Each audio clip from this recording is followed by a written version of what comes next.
मी आता आईच्या दुकानात आलोय, तर आईनं पहिला प्रश्न मला, आईच्या आता दिवसभर लक्षात नाही, तर आईनं मला आल्यावर प्रश्न काय विचारला बा. काय विचारीस मला आल्या आल्या?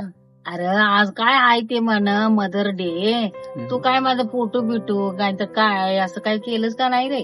आई मग हिचं काय म्हणणं आहे की आज ते मदर्स डे आहे म्हणा, मग लोकांनी सगळं असं व्हॉट्सअपला त्यांनी ठेवलं, मग तू काय ठेवलायस का नाहीस? मग ते आता पेपर बघा वाचले त्याच्यात आलंय म्हणून विचारलं. मला तर काय माहिती असते मग मला सांग मदर्स डे म्हणजे काय?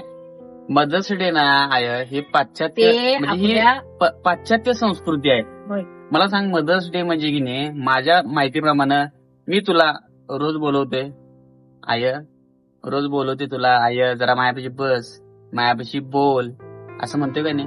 होय. खरं खरं सांगायचं. बोल म्हणतो आणि तुला उठून देते मी माझ्यापासून नाही. किती वेळ बोलत बसतोय, होय. एवढी कामं असून सुद्धा मी त्या संग बोलत बसतोय. अगं हेच असते, आईचा कोणताही एक दिवस नसतोय, आईमुळं प्रत्येक दिवस असते आपला. म्हणून मदर्स डे एक दिवस स्टेटस ठेवलं आणि झालं असं काय नसतंय. नसतंय सोबत. वर्षभर आणि मरेपर्यंत आईला किंमत देणे. आता तुला डोळ्यासमोर गोष्टी घडल्यात की किती लोक आईला किंमत द्यायल्यात, होय. घडल्यात की नाही? होय. किती उदाहरणं आल्यात. होय. तेच आम्ही तुला किंमत देतोय ना.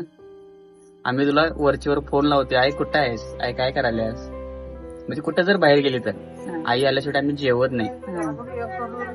मग हेच असतंय मदर्स डे म्हणजे एका दिवसासाठी नाही, तर मदर्स डे हा वर्षभर पाळायचा असतोय. वर्षभर आपल्या आईला ती किंमत द्यायला लागत्या, यालाच खरा मदर्स डे म्हणायचा.